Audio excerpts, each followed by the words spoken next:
हम करते हैं ब्रांच अकाउंटिंग की बात। मैंने बेटा कल आपको चैप्टर स्टार्ट कराया ब्रांच अकाउंट। मैं थोड़ा सा आपको ओवरव्यू दूंगा। ब्रांच अकाउंट के अंदर मैंने आपको बोला 2 तरह की ब्रांच होती है। एक मैंने बोला आपको डोमेस्टिक, थोड़ा फास्ट लिखूंगा इसलिए राइटिंग अच्छी नहीं आएगी क्योंकि कल मैं ये करा चुका हूं, डोमेस्टिक ब्रांच। और एक मैंने बताया आपको फॉरेन ब्रांच, ठीक है। फिर मैंने आपको बोला कि फॉरेन ब्रांच हम बाद में करेंगे, अभी हम करेंगे डोमेस्टिक ब्रांच। फिर मैंने आपको बोला कि डोमेस्टिक ब्रांच होती है, उसमें 2 तरह की ब्रांचेस होती है। एक होती है कंट्रोल ब्रांच, कंट्रोल ब्रांच या कंट्रोल ब्रांचेस, और एक होती है इंडिपेंडेंट ब्रांच।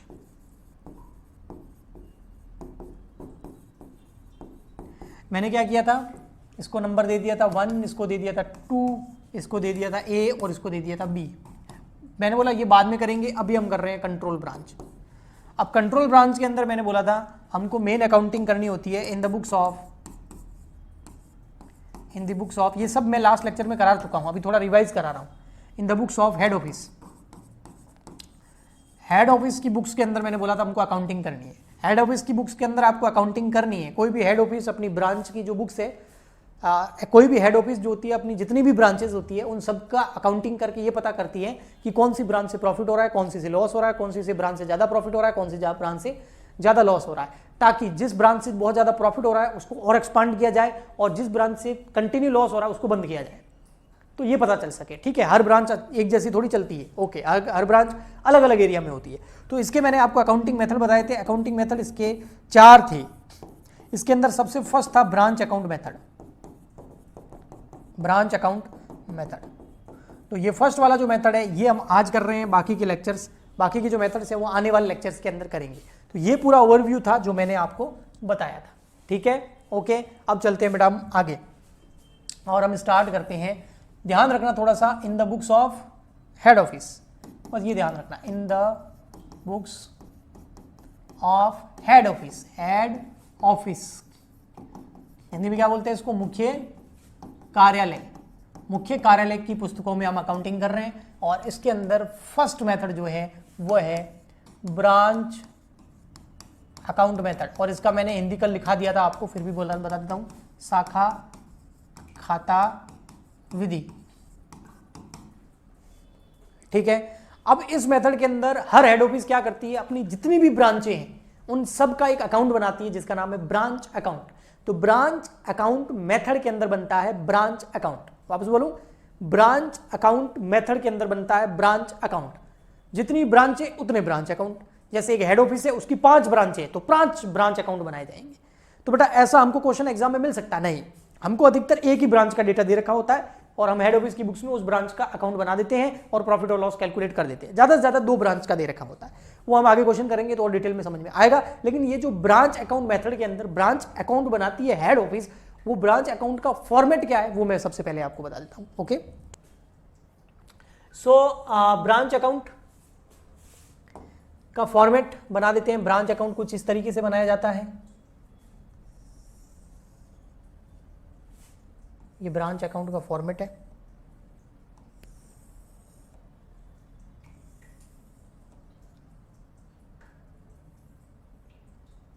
ठीक है, ब्रांच अकाउंट। आपको पता है बेटा, इतना तो आप पढ़ ही चुके हैं कि कोई भी अकाउंट बनाते हैं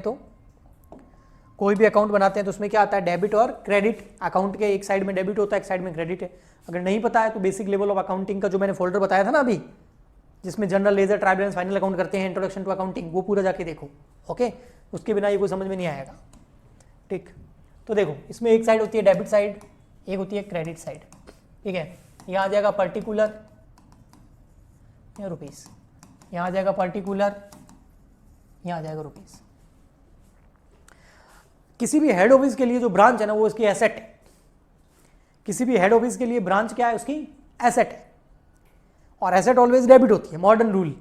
मैं ये मान के चल रहा हूं बेटा, हेलो बेटा, मेरे प्यारे बच्चों, माय डियर स्टूडेंट्स, अभी जो मैं बोल रहा हूं सुनो, मैं ये मान के चल रहा हूं कि आपको बेसिक लेवल अकाउंटिंग का आता है। नहीं आता है तो बेसिक लेवल ऑफ अकाउंटिंग की पूरी प्लेलिस्ट मैंने ऑलरेडी रिकॉर्डेड डाल रखी है, उसको देखो। उसके बिना, बेसिक लेवल ऑफ अकाउंटिंग के बिना, यानी कि जनरल, लेजर, ट्रायल बैलेंस और फाइनल अकाउंट के बिना आगे की एडवांस अकाउंटिंग नहीं कर सकती। तो मैं ये एज्यूम कर रहा हूं कि आपको या तो पहले से आती है या फिर आपने वो पूरी प्लेलिस्ट देख ली,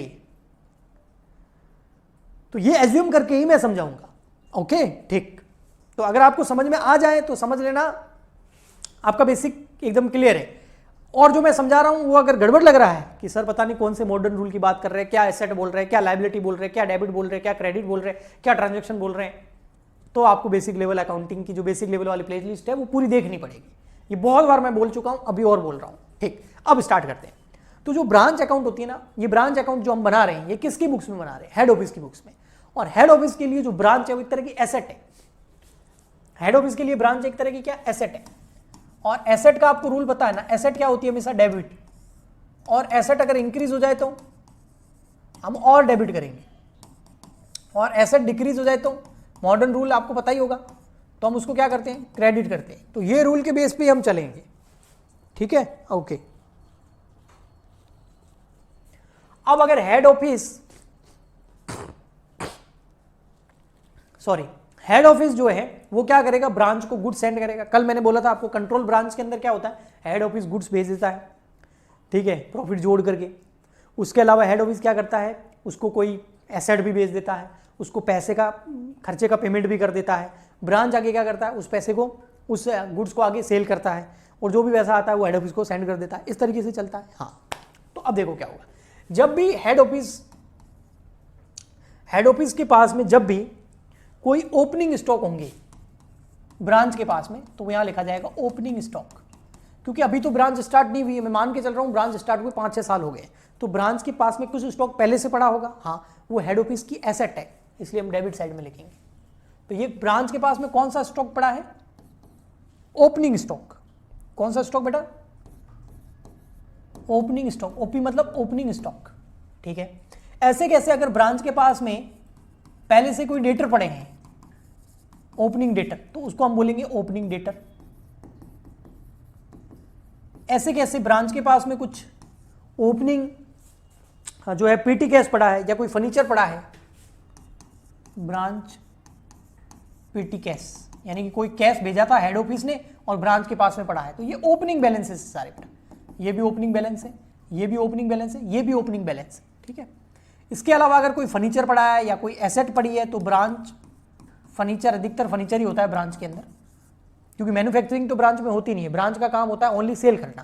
तो ये हो जाएगा ओपनिंग बैलेंस किसका? फर्नीचर का। तो ये ब्रांच का stock, branch debtor, branch PT cash, branch furniture, ये सारे ओपनिंग बैलेंस है। लेकिन अधिकतर ब्रांच के पास में जो स्टॉक होता है ना, हाँ, वो किस पे होता है पता है? वो आईपी पे होता है। अब दो प्राइस मैं आपको यहां पर बताता हूं। कोई भी हेड ऑफिस किसी भी अपनी ब्रांच को अगर गुड्स सेंड करता है, क्या करता है? गुड्स सेंड करता है, गुड्स सेंड टू ब्रांच, वो किस प्राइस पे करता है? मैंने आपको बोला था प्रॉफिट जोड़ के, यानी कि कॉस्ट प्लस उसमें प्रॉफिट जोड़ के। जब तक क्वेश्चन हमको नहीं बोले हम यही मानते, कॉस्ट प्लस प्रॉफिट जोड़ के भेजता है। कौन भेजता है? कोई भी हेड ऑफिस अपनी ब्रांच को गुड सेंड करता है, किस पर? कॉस्ट प्लस प्रॉफिट, जिसको हम क्या बोलते हैं? मैंने बोला सेल प्राइस, लेकिन एक्चुअल में उसको सेल प्राइस ना बोल के उसको हम बोलते हैं आईपी। आईपी मतलब इनवॉइस प्राइस, ऐसी प्राइस जो बिल में लिखी होती है। अधिकतर ये सेल्स की बराबर ही होती है, लेकिन हम इसको बोलते हैं आईपी है, इनवॉइस प्राइस बोलते हैं। मान लेते हैं यहां पर गुड सेंड किया 1 लाख रुपए का। अब 1 लाख में से क्या हो गया? 80,000 हो गई कॉस्ट, 20,000 हो गया प्रॉफिट, तो टोटल कितना हो गया? 1 लाख रुपीज। तो 1 लाख रुपीज क्या हो गया? ये आईपी, इनवॉइस प्राइस। तो इनवॉइस प्राइस पे गुड सेंड किया जाता है। तो इसका मतलब ये हुआ कि अगर ब्रांच के पास में पिछले साल कुछ स्टॉक बच गया, तो पिछले ईयर का क्लोजिंग स्टॉक, इस ईयर का ओपनिंग स्टॉक, लेकिन ये ओपनिंग स्टॉक किस पे है? आईपी पे है। आईपी मतलब इनवॉइस प्राइस पे, यानी कि इस स्टॉक के अंदर प्रॉफिट जुड़ा हुआ है। लेकिन ये प्रॉफिट जो जुड़ा हुआ है, बेटा ध्यान से सुनना मैं क्या बोल रहा हूं, ये इसके अंदर जो ओपनिंग स्टॉक के अंदर जो प्रॉफिट जुड़ा हुआ है, मान लेते हैं ओपनिंग स्टॉक बच गया 30,000 रुपए का, उसमें 5,000 रुपए का प्रॉफिट है और 25,000 रुपए की कॉस्ट है, तो 30,000 का ओपनिंग स्टॉक पड़ा है। वो 5,000 का जो प्रॉफिट जुड़ा हुआ है, क्या वो हमने कमा लिया है? नहीं, वो कमाएंगे कब? जैसे यहां देखो बेटा, इसके अंदर देखो, इसको समझो, ये 1 लाख रुपए का ब्रांच को जो है ये गुड सेंड किया किस पे, आईपी पे। इसमें 80,000 रुपए कॉस्ट है और 20,000 रुपए प्रॉफिट है। क्या हेड ऑफिस ने ये 20,000 रुपीज का प्रॉफिट कमा लिया है? नहीं। कब कमाएंगे? जब ब्रांच इस गुड्स को क्या करेगी, सेल करेगी, तब कमाएंगे ना। जब ब्रांच इसको आगे 1 लाख में बेचेगी तब जाके हेड ऑफिस को 20,000 रुपए का प्रॉफिट होगा। लेकिन अगर ब्रांच ने उसको उस साल सेल किया ही नहीं, तो क्यों नहीं किया, बिका ही नहीं, तो क्या ये 20,000 रुपए का प्रॉफिट कमा लिया? नहीं। फिर इसको जो हम बोलते हैं लोडिंग, क्या बोलते हैं, लोडिंग बोलते हैं। फिर इसका क्या एडजस्टमेंट होगा वो बताता हूं, देखो यहां समझना। ये जो ब्रांच का स्टॉक है ओपनिंग, ये वैसा स्टॉक है जो सेल नहीं हुआ है। अगर सेल हो जाता तो स्टॉक बचता ही नहीं। तो इसके अंदर जो प्रॉफिट जुड़ा हुआ है, आईपी पे है ना ये स्टॉक, इसके अंदर जो प्रॉफिट जुड़ा हुआ है वो हेड ऑफिस ने अभी तक कमाया नहीं है। ब्रांच ने नहीं कमाया तो हेड ऑफिस ने भी नहीं कमाया। तो इसके अंदर हम वो प्रॉफिट जो है जुड़ा हुआ जितना भी है वो रख नहीं सकते। उसको हमको क्या करना पड़ेगा, इधर क्या करना पड़ेगा, उसको स्टॉक रिजर्व नाम से जो भी ओपनिंग स्टॉक के अंदर प्रॉफिट जुड़ा हुआ है उस लोडिंग को अलग करना पड़ेगा। प्रैक्टिकली मैं आपको न्यूमेरिकली जब क्वेश्चन कराऊंगा तो सिखाऊंगा कि कैसे करना। अभी तो इतना समझ लो कि अगर ओपनिंग स्टॉक आईपी पे है तो उसमें से प्रॉफिट निकाल के हमको इधर डालना पड़ेगा।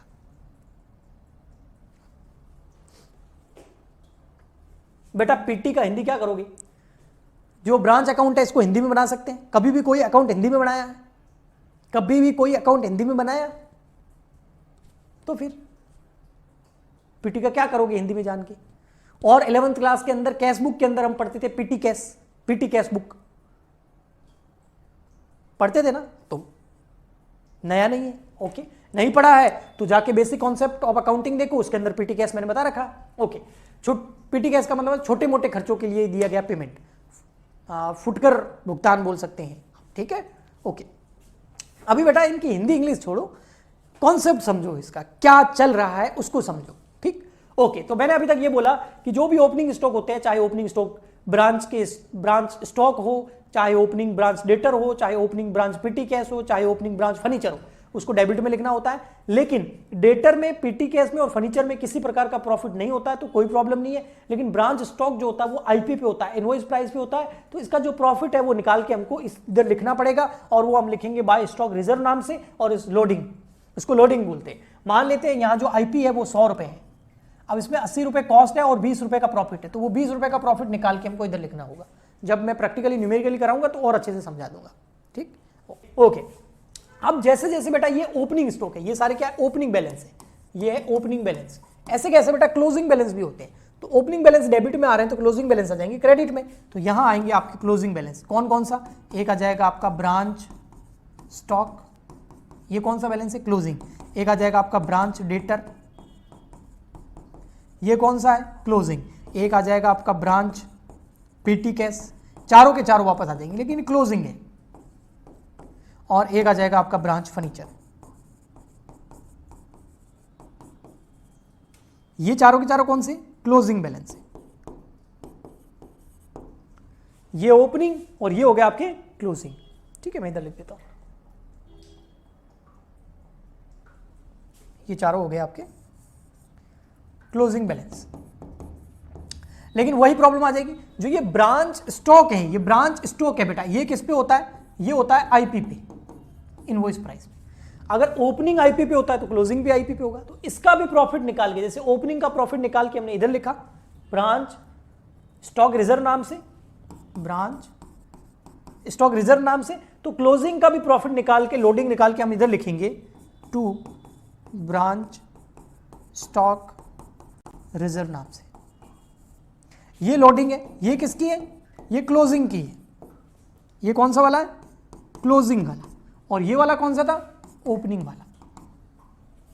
आया समझ में, ओके। तो ओपनिंग बैलेंस इधर लिखने, क्लोजिंग बैलेंस इधर लिखने। ओपनिंग ब्रांच स्टॉक के अंदर अगर कुछ भी प्रॉफिट जुड़ा हुआ है, स्टॉक रिजर्व नाम से इधर लिखना है। क्लोजिंग ब्रांच स्टॉक के अंदर अगर कुछ भी प्रॉफिट जुड़ा हुआ है तो उसको स्टॉक रिजर्व नाम से इधर लिखना है। और न्यूमेरिकल करेंगे तो और बताऊंगा। ठीक, तो ये ओपनिंग क्लोजिंग बैलेंस समझ में आ गए और इनके ट्रीटमेंट आपको समझ में आ गए। अब देखिए, अब क्या होगा, केवल ओपनिंग बैलेंस ही थोड़ी होंगे। अब हमारी जो हेड ऑफिस है वो क्या करेगी, गुड सेंड करेगी। किसको, गुड सेंड किसको किया जाएगा बेटा, ब्रांच को। तो हम यहां लिखेंगे गुड्स सेंड टू ब्रांच। और ये कौन सी प्राइस पे होता है? आईपी पे, इनवॉइस प्राइस पे। ये कौन सी प्राइस पे होता है बेटा? इनवॉइस प्राइस पे होता है, ठीक है। हाँ, तो जो गुड सेंड किया है, किसने गुड सेंड किया? ये तो स्टॉक था ओपनिंग, अभी गुड्स और भेजा है। मान लेते हैं 100 रुपए का पहले पड़ा था, 5000 का और भेज दिया तो हो गया 5100। 100 रुपए का ओपनिंग स्टॉक पहले पड़ा था ब्रांच का, और 5000 का स्टॉक अभी भेज दिया है, तो कितना हो गया? 5100। समझ में आया? तो अब ये आईपी पे था तो इसका लोडिंग निकाल के इधर लिखा था, तो ये भी तो आईपी पे है, हाँ, तो इसका भी लोडिंग निकाल के इधर लिखेंगे। तो यहां कर देंगे हम by goods send to branch का क्या निकाल देंगे? लोडिंग। क्यों? अभी भेजा है, अभी प्रॉफिट कमाया थोड़ी है, हाँ, तो उसको साइड में निकाल के लिखना पड़ेगा। ऐसा क्यों करते हैं वो मैं न्यूमेरिकली जब कराऊंगा ना तब आपको अच्छे से समझाऊंगा, ठीक है। एक बार आप समझ लो, ओके। और क्या हो सकता है? और अब ये जो ब्रांच है ये क्या करेगी? इस गुड्स को आगे सेल करेगी। गुड्स को आगे क्या करेगी? सेल करेगी। अब ब्रांच का काम ही है गुड्स को भेजना, ओके। तो जब गुड्स को सेल करेगी, है ना, तो दो तरह की सेल हो सकती है। एक तो वो करेगी बाय बैंक अकाउंट कर दो, दो तरीके के पैसे ब्रांच के पास आएंगे और ब्रांच किसको भेजेगी? हेड ऑफिस को। वो कौन कौन से? एक तो कैश सेल्स, इतनी कैश सेल हो गई, और एक क्रेडिट सेल इधर नहीं आएगी, उधार बिक्री नहीं आएगी, इधर आएगा cash received from customer, cash received from debtor या कस्टमर। ये दो चीजें आएगी। भाई ओपनिंग स्टॉक इतना पड़ा था, इतना और भेजा, अब ब्रांच उसको आगे सेल करेगी ना, हाँ, तो अगर कैश में सेल कर दिया तो ओके, यहां लिख देंगे जो भी अमाउंट होगा। अगर उधार को सेल किया तो उसको नहीं लिखेंगे, लेकिन उधार सेल करने के बाद में सामने वाला कौन हो गया? डेटर, जिसको उधार बेचा है, उससे जब पैसे मिलेंगे वो पैसे इधर लिखेंगे, उधार सेल को इधर नहीं लिखा जाएगा। और पहली बार ब्रांच, जो कंट्रोल ब्रांच होती है, वो उधार सेल करेगी या नहीं करेगी वो डिपेंड करता है हेड ऑफिस पे। हेड ऑफिस परमिशन देगी तो ही करेगी, ओके। तो यहां आ जाएगा आपका टोटल। अब मान लेते ऐसा भी तो हो सकता है, अभी क्या हुआ कि हेड ऑफिस ने ब्रांच को गुड सेंड किया, ब्रांच ने आगे बेच दिया, ठीक है, लेकिन कुछ स्टॉक जो है वो डिफेक्टिव था, तो ब्रांच क्या करेगी? वो बिक नहीं रहा है, तो ब्रांच क्या करेगी? उसको वापस हेड ऑफिस को भेजेगी, यानी कि इसका उल्टा। ये देखो, गुड सेंड किया ब्रांच को, कितने का? 1 लाख का, और ब्रांच ने क्या किया? उसमें से कुछ गुड्स डिफेक्टिव था, खराब था, मान लेते 10,000 का गुड्स खराब था, उसको क्या कर देगी? वापस भेज देगी। कौन सी प्राइस पर? वही आईपी पे।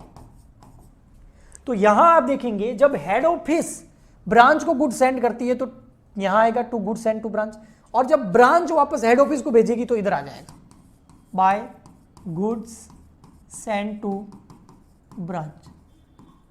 ये क्या है? ये goods return to head office है, गुड्स रिटर्न कर दिया हेड ऑफिस को। लेकिन ये होता किस पे बेटा? आईपी पे होता है। जैसे मेरे वर्ड्स पे ध्यान देना, शब्दों पे ध्यान देना। जैसे हेड ऑफिस जब गुड्स भेजती थी तो इधर लिखते थे, हेड ऑफिस किसको भेज रही है? ब्रांच को, तो इधर लिखा। ये आईपी पे होता था, हाँ, तो इसका लोडिंग इधर लिखा, लिख दिया हमने, हाँ। अब क्या हो रहा है? ब्रांच वापस रिटर्न कर रही है, तो ब्रांच वापस रिटर्न करेगी तो इधर ये आईपी पे है, हाँ, लेकिन इसका लोडिंग निकाल के इधर लिखना पड़ेगा, to good send to branch. ये क्या है? ये रिटर्न का लोडिंग है, जो गुड्स रिटर्न हुआ है उसका क्या है? लोडिंग। उसमें जो प्रॉफिट जुड़ा हुआ है वो लोडिंग। तो अगर कोई भी चीज आईपी पे होगी ना तो उसका ऑपोजिट में इफेक्ट देना पड़ेगा। कोई अगर डेबिट में है तो क्रेडिट में है, कोई क्रेडिट में है तो डेबिट में। सिर्फ इस चीज को छोड़ करके, कैश सेल को छोड़ करके, बाकी जो कोई भी चीज आईपी पे है, इनवॉइस प्राइस पे है, उसमें प्रॉफिट जुड़ा हुआ है, तो उसका ऑपोजिट इफेक्ट आपको देना है। और प्रैक्टिस करेंगे तो और समझ में आएगा। ये आ गया।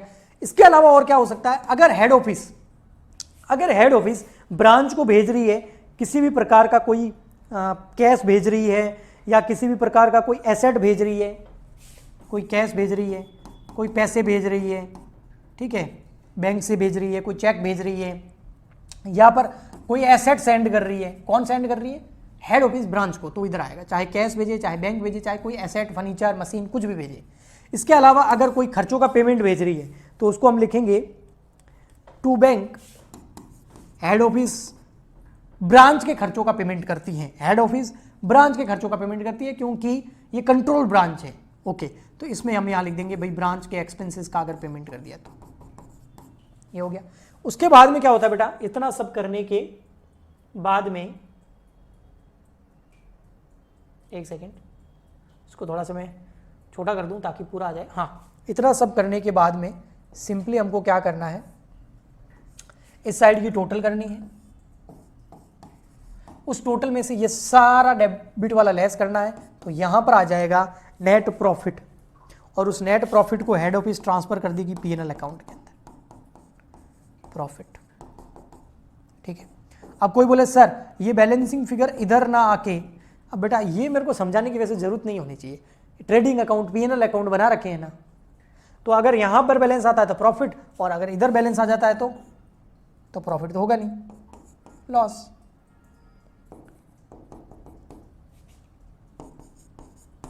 लॉस होगा तो भी पीएनएल अकाउंट में ट्रांसफर होगा। अब दोनों साइड तो बैलेंस आएगा नहीं, कोई एक साइड में आएगा, तो ये आपका ब्रांच अकाउंट है।